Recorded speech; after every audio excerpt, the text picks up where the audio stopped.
Bonjour et bienvenue dans cette nouvelle vidéo proposée par la pédagogie musicale et créative. Je m'appelle Alain Stoffen et dans cette vidéo vous allez découvrir comment j'explique le demi-ton aux enfants et vous verrez également comment de simples petites sardines peuvent parfois venir donner un coup de main pour y arriver.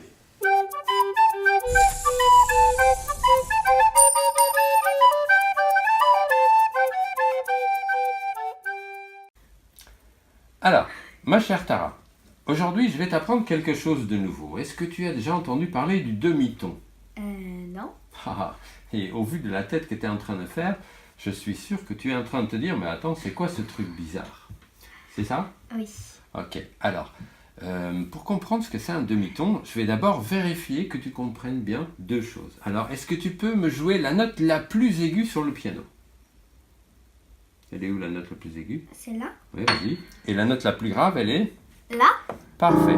Alors, si je te demande de jouer une note qui est un peu plus aiguë que celle-ci, tu me joues quoi?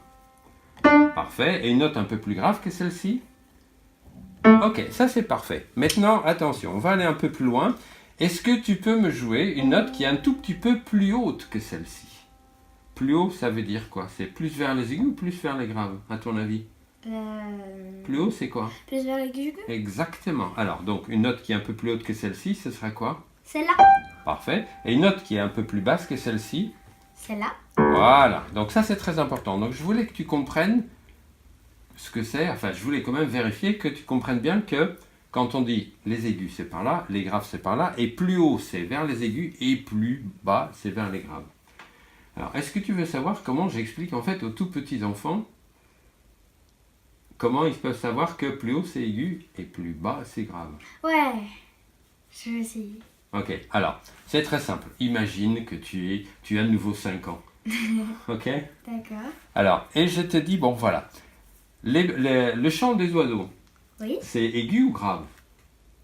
Aigu. Bah oui. Et le rugissement d'un lion, c'est quoi? Aigu ou grave? Grave. Voilà, très bien. Alors maintenant, je demande d'imaginer un arbre. Le petit oiseau, est-ce qu'il est en haut de l'arbre ou en bas de l'arbre? En haut. Ouais. Donc, le petit oiseau est en haut, son chant est aigu, donc haut, ça veut dire aigu.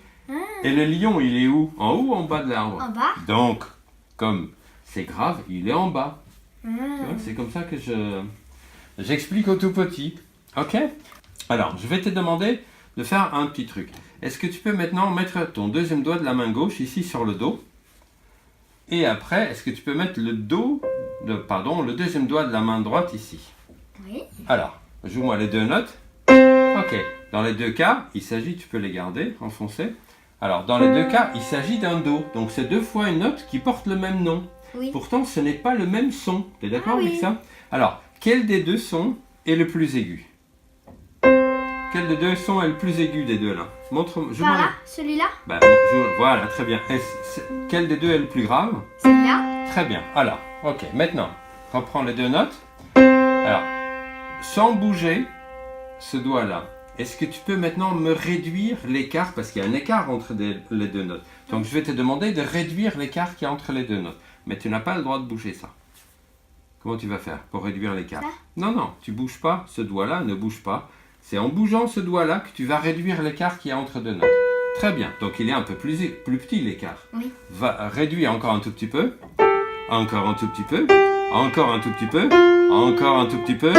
Encore un tout petit peu. Ok, très bien. Alors, est-ce qu'on peut réduire encore un tout petit peu, là, à ton avis? Non. Regarde. Et si on fait ça, de là à là? Vas-y, joue-moi ça. Voilà. Donc, en fait, regarde. Entre ça, je peux avoir? Donc là, tu as fait ça. Et après, on a réduit encore un tout petit peu. Donc, entre ça et ça, et ça et ça, entre ça et ça, l'écart est plus petit qu'entre ça et ça. C'est d'accord? Donc ça, l'écart entre cette note-là et cette note-là, en fait, c'est... Est-ce qu'on peut faire plus petit, là? Non. Donc, du coup, ça veut dire que l'écart entre cette note-là et cette note-là... C'est le plus petit écart. Exactement! Donc ça, c'est le plus petit écart entre deux notes. Et entre cette note-là et cette note-là, on a aussi le plus petit écart entre deux notes. Ah oui. Montre-moi encore deux notes entre lesquelles il y a le plus petit écart. Vas-y. Celui-là et celui-là. Oui. Un autre exemple? Celui-là et celui-là. Exactement. Donc ça, c'est à chaque fois le plus petit écart. Eh bien, ce plus petit écart porte un nom. Et est-ce que tu sais comment il s'appelle? Non. Alors, je vais te donner un indice. Ah. Je vais te dire un poisson dans une boîte de conserve. Une sardine? Ah, j'en étais sûr que tu allais dire ça. Est-ce que tu penses que les musiciens, ils parlent de sardines?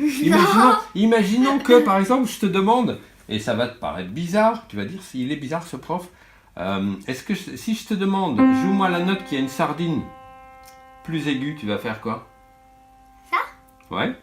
Mais je vais dire que... Ok, très bien. Maintenant, joue-moi, attention, ici, joue-moi la note qui a une sardine plus basse. Très bien, tu as compris le truc, mais est-ce que tu as déjà entendu parler des musiciens de sardines? Non. Non? Peut-être uniquement quand, pendant qu'ils jouent, ils sont en train de manger un sandwich de sardines. Oui. Mais non. Alors, c'est pas la sardine, c'est un autre poisson qu'on trouve dans une conserve. Ce serait quoi? Un thon? Exactement. Et le thon, le poisson, ça s'écrit comment?